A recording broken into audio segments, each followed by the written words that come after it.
Heyo, Starving Writer here, and I just beat Days Gone. So let's talk about it.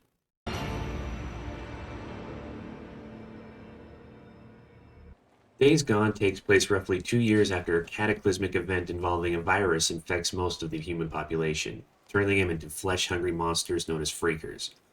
You play as Stinkin' St. John, a man from a motorcycle gang, the Mongrels, before everything went down.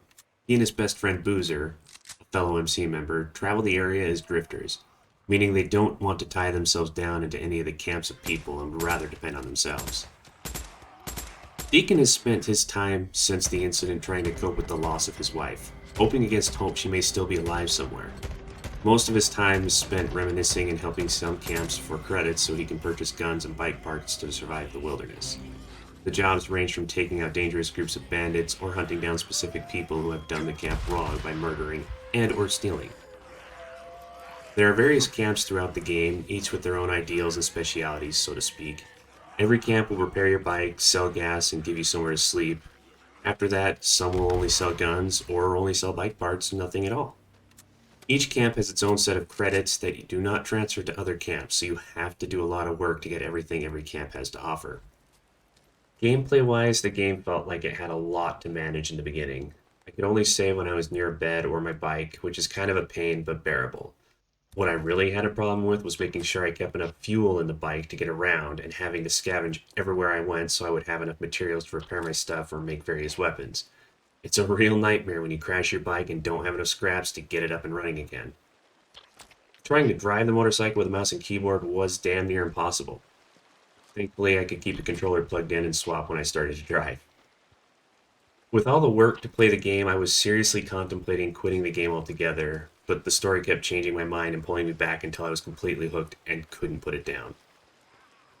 But Days Gone has so much more to offer than just a great story. There are plenty of collectibles to find and areas to clean up.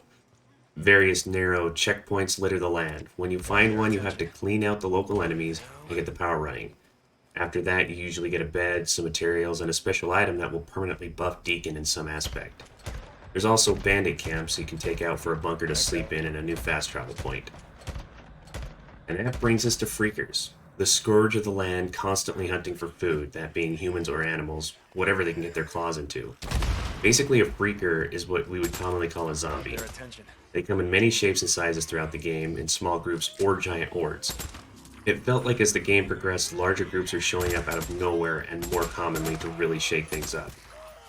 With most freaker types, one-on-one was no problem, though they could easily overwhelm in a heartbeat. Besides freakers, you have your human enemies, bandits, marauders, drifters, and even some cultists, each one of them ready to murder you and take your stuff. For the story alone, I would give this game a high rating, and even the mechanics that annoyed me in the start just became second nature and didn't really bother me anymore. The game is long and big, able to take up a large chunk of your time if you wanted to complete the whole thing. There are plenty of side stories to pick up if you feel like taking a break from the main game, all of which would reward you with a new paint job for your bike or maybe even a new weapon, so they are worth your time. All in all, I would have to throw this into my top shelf, and definitely recommend to friends and family. Alright, now that we're done with that, on to the next one. Bye!